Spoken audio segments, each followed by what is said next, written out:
তুই আমার ইষ্ট কেন?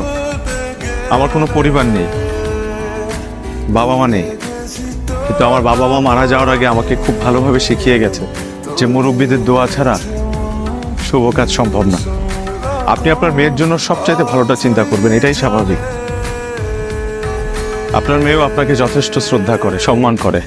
এই কারণে সুযোগ থাকা সত্ত্বেও সে কোনো ভুল সিদ্ধান্ত নেয়নি। আমার কাছে আমার স্কলারশিপটা স্বপ্নের মতো, সেটা আমি পেয়েছি।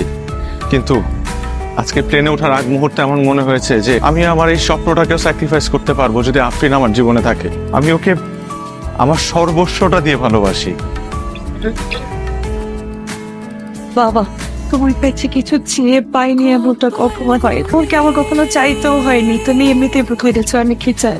আজ আমি আমার সর্বস্ব দিয়ে আরবকে চাই। তোমাকে দেবে বাবা।